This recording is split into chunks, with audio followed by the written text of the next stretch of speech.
Hello, இப்போ நம்ம என்ன பார்க்க போகிறோம்னா பல்ஸ் எக்கோ மெத்தட்.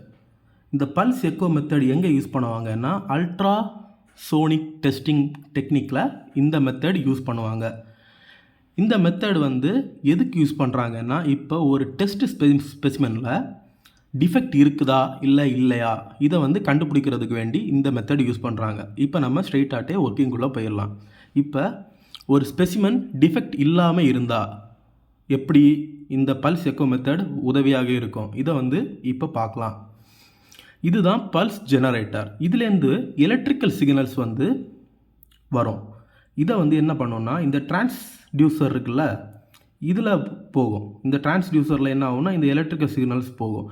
இந்த டிரான்ஸ்டியூசரோட வேலை என்னென்னா டிரான்ஸ்மிட்டராகவும் உதவியாக இருக்கும், ரிசீவர் இதாகவும் உதவியாக இருக்கும். எப்படின்னா இந்த டிரான்ஸ்மிட்டர் இப்போ இந்த எலக்ட்ரிக்கல் சிக்னல்ஸ் வரும்போது இந்த டிரான்ஸ்டியூசர் அதை இந்த எலக்ட்ரிக்கல் சிக்னல்ஸை ஹை ஃப்ரீக்வன்சி சவுண்ட் வேவ்ஸாக மாற்றி இதை இந்த டெஸ்ட் ஸ்பெசிமனுக்குள்ளாடி டிரான்ஸ்மிட் பண்ணி விட்டுரும். ஓகேயா, டிரான்ஸ்மிட் பண்ணி விட்டுரும். இது ஸ்மூத்தாட்டு, ரொம்பவே ஸ்மூத்தாட்டு இந்த டெஸ்ட் ஸ்பெசிமனுக்குள்ளாடி எல்லாமே ஸ்ப்ரெட் ஆகும். இந்த அல்ட்ராசோனிக் சவுண்ட் வேவ்ஸ் அப்படியே ஸ்ப்ரெட் ஆகும், ஹை ஃப்ரீக்வன்சி ஸ்ப்ரெட் ஆகி டிஃபெக்டே இல்லை இந்த ஸ்பெசிமனில்.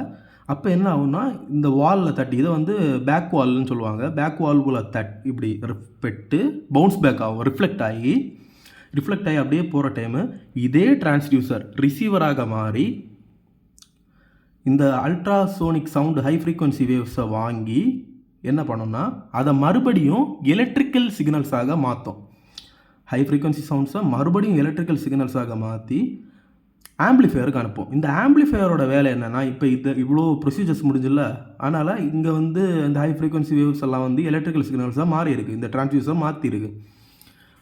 அது ரொம்ப வீக்கான எலக்ட்ரிக்கல் சிக்னல்ஸாக இருக்கும். இந்த ஆம்பிளிஃபையரோட வேலை என்னென்னா அதை பூஸ்ட் பண்ணி வரும், கொஞ்சம் ஸ்ட்ராங்கான எலக்ட்ரிக்கல் சிக்னல்ஸாக மாற்றி டிஸ்பிளேக்கு அனுப்பி விட்டுரும். இந்த டிஸ்பிளேயில் இதில் என்னெல்லாம் இந்த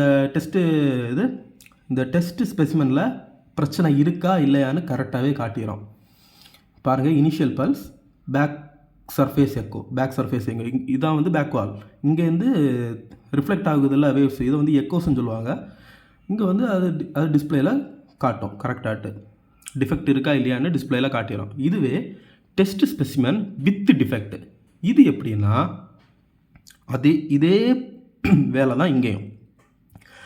பல்ஸ் ஜெனரேட்டர் எலக்ட்ரிக்கல் சிக்னல்ஸ் அனுப்பும், டிரான்ஸ்டியூசர் அதை உள்வாங்கும். அதுக்கடுத்து என்ன ஆகும்னா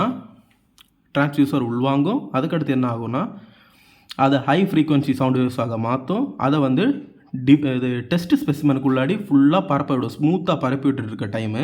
இப்போ இதே டெஸ்ட் ஸ்பெசிமனில் என்ன இருக்குன்னா டிஃபெக்ட் இருக்குது. நமக்கு இந்த டிஃபெக்டில் தட்டுப்படும் போது என்ன ஆகும்னா இந்த ஹை ஃப்ரீக்வன்சி இந்த ஃப்ளோ இருக்குல்ல, இந்த ஸ்மூத்தாக போகிற ஃப்ளோ டிஸ்ரப்ட் ஆகும், குழம்பிடும். டிஸ்ரப்ட் ஆகிட்டு அப்படியே ஃபுல்லாக டிஸ்ரப்ட் ஆகிற டைமு இதே டிரான்ஸ்டியூசர் ரிசீவராக மாற்றி அதை ரிசீவ் பண்ணி அதை எலக்ட்ரிக்கல் சிக்னல்ஸாக மாற்றி மறுபடியும் ஆம்பிளிஃபையருக்கு அனுப்பி இந்த ஆம்பிளிஃபையர் அந்த எலக்ட்ரிக்கல் சிக்னல்ஸை பூஸ்ட் பண்ணி என்ன பண்ணுன்னா டிஸ்பிளேக்கு அனுப்பும். அப்போ இந்த டிஸ்பிளேயில் தெரிஞ்சிடும் இனிஷியல் பல்ஸ் இருக்குது, பேக் சர்ஃபேஸ் எக்கோ இருக்குது, இங்கே டிஸ்ரப்ட் ஆச்சுல, அதனால இந்த டிஸ்பிளேக்கு தெரிஞ்சிடும் இங்கே ஒரு கிராக் இருக்குது, கிராக் எக்கோ காட்டிடும். ஓகேயா, இவ்வளோ தான்